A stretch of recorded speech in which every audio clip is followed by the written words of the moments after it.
സംഘടനകൾക്ക് വേണ്ടി കൊടുക്കുന്ന അവർക്ക് ചെല്ലും ചെലവും കൊടുത്ത് നടത്തുന്ന ഒരു സംവിധാനം, ആ സംവിധാനം ഇത് റെസ്പോൺസിബിൾ ആയിട്ട് ഉപയോഗിക്കുമെന്ന് ആർക്കും അറിയില്ല. അതുകൊണ്ടാണല്ലോ ഇന്ത്യയും അവർക്കെതിരെ വോട്ട് ചെയ്തത്. ഞാൻ പറഞ്ഞത് കോൺഗ്രസിന്റെ വോട്ടാണ്. ഒരു തവണയല്ല, 3 തവണ.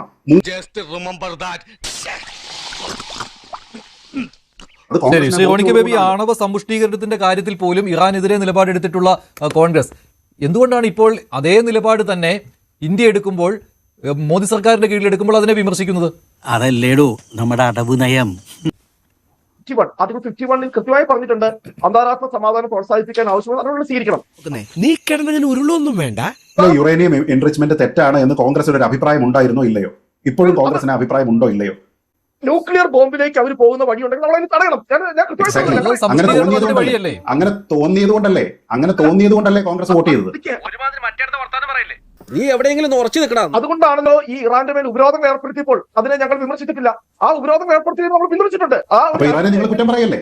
അപ്പൊ കോൺഗ്രസ് ഇറാനെ കുറ്റം പറയല്ലേ? ഇസ്രായേലിന്റെ ഭാഗമല്ലേ ഇപ്പൊ ഈ പറയുന്നത്? ഇസ്രായേൽ പറയുന്നത് തന്നെയല്ലേ കോൺഗ്രസ് ആണ് വോട്ട് ചെയ്തത്. ഡോക്ടർ മൻമോഹൻ സിംഗ് ആണ് 3 തവണ വോട്ട് ചെയ്തത്, അദ്ദേഹത്തിന്റെ ഭരണകൂടം. ശരിയാണ്. പിന്നെ ഇവിടെ അമേരിക്ക ഒരു കാര്യം ചൂണ്ടിക്കാണിച്ചോട്ടെ. ഇപ്പോൾ അമേരിക്കയും ഇസ്രായേലും പറയുന്ന മുഴുവൻ സ്റ്റോറിയെയും ഈ അവിടെ എന്താ പറഞ്ഞുകൊണ്ടിരുന്നത്? അവിടെ സദ്ദാം ഹുസൈൻ ഒരുപാട് ജൈവ രാസായുധങ്ങൾ ഉണ്ടാക്കി. അല്ല, ഇത് സദ്ദാം ഹുസൈന്റെ കാര്യമല്ല, ഇത് അന്താരാഷ്ട്ര ആണവോർജ്ജ ഏജൻസി പറഞ്ഞ കണക്കുകളെ കോൺഗ്രസ് ഗവൺമെന്റ് അംഗീകരിച്ചതല്ലേ? ഞാൻ പറഞ്ഞ അമേരിക്ക പറഞ്ഞ് കേട്ടിട്ടല്ലോ കോൺഗ്രസ് പോയി വോട്ട് ചെയ്തത്. ഇന്റർനാഷണൽ അതിന് മറുപടിയില്ല ശ്രീറോണിക്ക്.